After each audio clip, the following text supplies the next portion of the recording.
Hey everyone, this is TKP, Truth, Knowledge, Power. I'm Anonymous D. Today's blog is going to be about the Federal Reserve. A lot of people ask me why I did my last blog on addiction. It's because I just don't want to share truth, knowledge, and power about our nation. But I also want to help people who are struggling in this system that need to obtain truth, knowledge, and power. And addiction is something that keeps you from obtaining those things.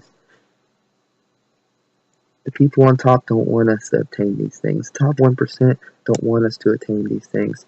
The government, I think they want to. The good government does. But the people who control the government, the Federal Reserve, don't want us to.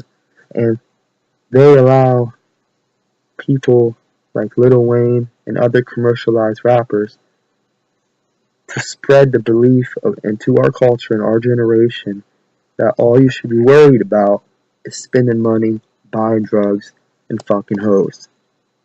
They want us to have more children. They want these women to have more children they can't take care of because then they rely more on the government, and then the government needs to rely more on the Federal Reserve, and then the Federal Reserve makes more money.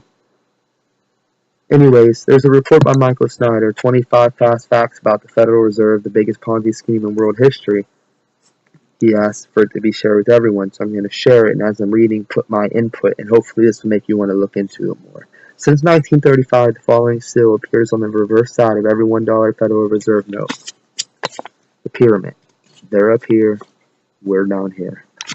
As we approach the 100-year anniversary of the creation of the Federal Reserve, it is absolutely imperative that we get the American people to understand that the Fed is at the very heart of our economic problems. It is a system of money that was created by the bankers and that operates for the benefits of the bankers. The American people like to think that we have a democratic system, but there is nothing democratic about the Federal Reserve. Unelected, unaccountable central planners from a private central bank run our financial system and manage our economy. Kind of funny that when Barack Obama talks about our economy, everyone yawns, but when the chairman, Ben Bernanke, of the Federal Reserve opens his mouth, everybody goes into a panic.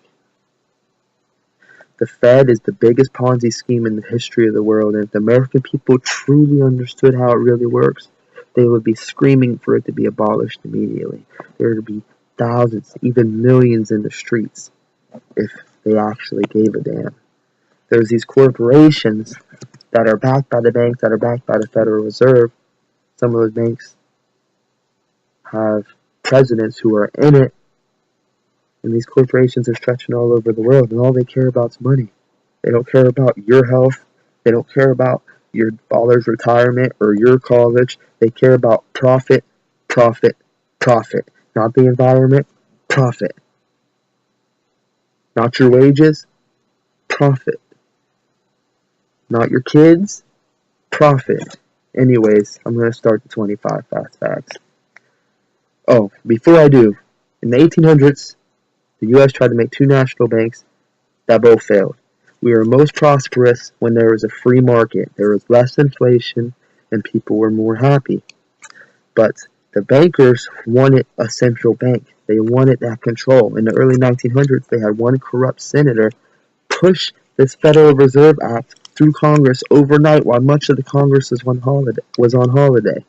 One person did this thing overnight that would change our futures forever, and maybe the world's futures, since the corporations that are backed by the banks, backed by the Federal Reserve, are stretching all over the world like viruses into other countries' economies, controlling some of the key things in other countries like water, electric, fuel. Anyways, here's the 25 Fast Facts. If you have any questions about anything else or would like a blog to be specifically about one topic, just ask me. 1. The greatest period of economic growth in U.S. history was when there was no central bank. 2. The United States never had a persistent ongoing problem with inflation until the Federal Reserve was created. In the century before the Federal Reserve was created, the average annual rate of inflation was about 0.5%. In the century since, the annual rate of inflation has been averagely 3.5%. It would be even higher if the numbers weren't manipulated. 3. Even using the official numbers, the value of the U.S. dollar has declined by more than 95% since the Federal Reserve was created nearly 100 years ago. 4. The secret November 1910 gathering at Jekyll Island, Georgia, during which the plan for the Federal Reserve was hatched, was attended by U.S. Senator Nelson W. Aldrich, Assistant Secretary of the Treasury Department A.P. Andrews, and a whole host of representatives from the upper crust of the Wall Street banking establishment. 5. In 1913, Congress was promised that if the Federal Reserve Act was passed, that it would eliminate the business cycle. 6. The following comes directly from the Fed's official mission statement: to provide the nation with a safer, more flexible, and more stable monetary and financial system. How's that promise going for you guys? Over the years, its role in banking and the economy has expanded globally. 7. It was not an accident that a permanent income tax was also introduced the same year when the Federal Reserve System was established. The whole idea was to transfer wealth from our pockets to the federal government and from the federal government to the bankers. I was reading a paper about this IRS agent who worked 10 years auditing people. And then one day he said, "Where is this law at? Where's this law saying these people have to pay their income taxes?" And guess what, guys? There is none. Look it up. 8. Within 20 years of the creation of the Federal Reserve, the U.S. economy was plunged into the Great Depression. 9. If you can believe it, there have been 10 different economic recessions since 1950. The Federal Reserve created the dot-com bubble, the Federal Reserve created the housing bubble, and it has now created the largest bond bubble in the history of the planet. Number 10. According to an official government report, the Federal Reserve made $16.1 trillion of secret loans to the big banks during the last financial crisis. The following is a list of loan recipients that was taken directly from page 131 of the report. I'll only say a few that we're familiar with. Morgan Stanley, $2.041 trillion. Bank of America, $1.344 trillion. Goldman Sachs, $814 billion. And here's one you all should know, well, a couple. Wells Fargo, $159 billion. Wachovia, $142 billion. And other small borrowers, $2.639 trillion. 11.